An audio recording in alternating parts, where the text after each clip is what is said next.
It's Sweetie C, your Sweetie C, and I'm here with another video. What's up to all my new subscribers? What's up to all my current subscribers? How are you doing?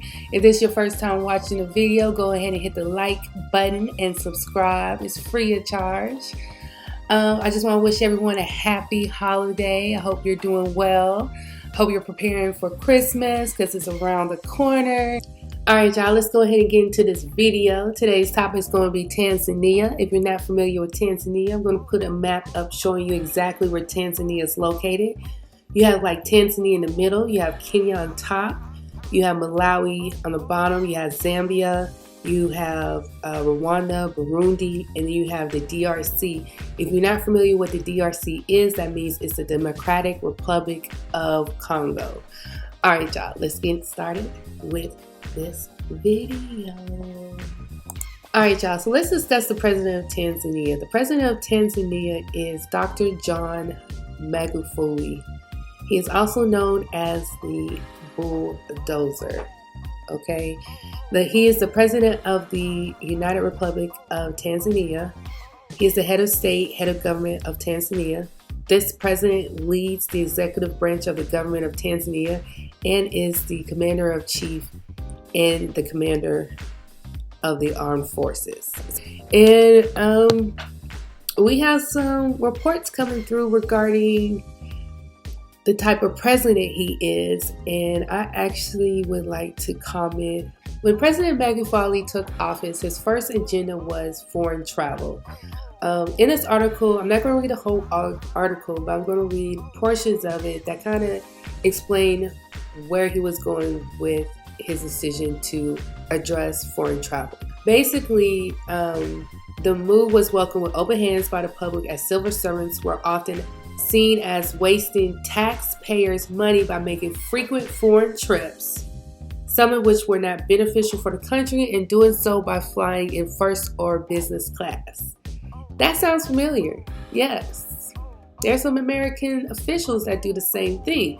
So what he did is, to date, overseas trips for public officials are still limited, and although the president no longer issues approvals, officials must seek permits from authorities closely monitored by his office.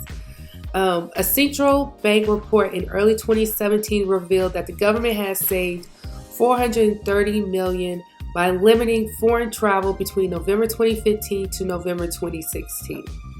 So when President Magufuli took office, one of the things he did was ban foreign travel. Well, he has data, he has statistics showing that that was a good choice. So let's give props to President Magufuli for implementing this foreign travel policy. All right, so the next implementation that President Magufuli made is regarding live parliamentary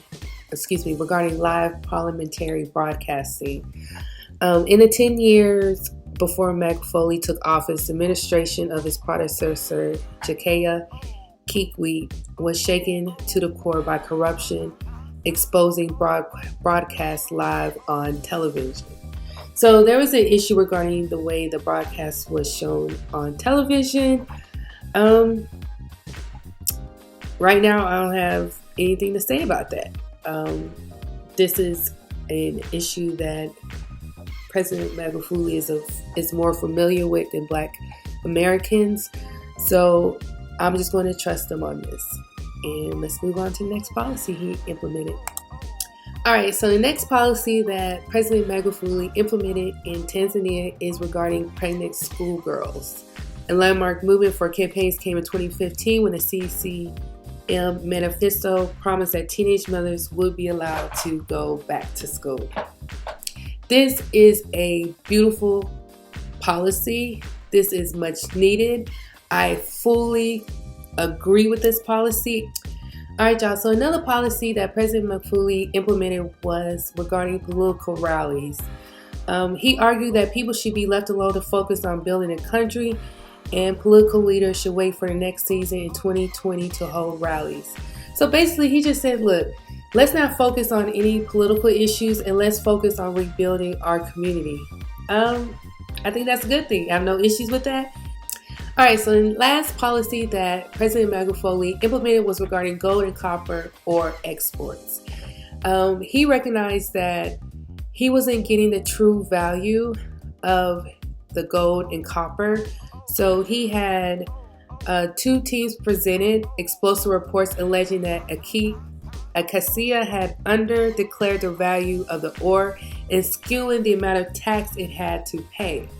So what President Magufuli did is he slapped the company with a mammoth tax bill of 190 BN, covering the 17 years it had been operating in the country.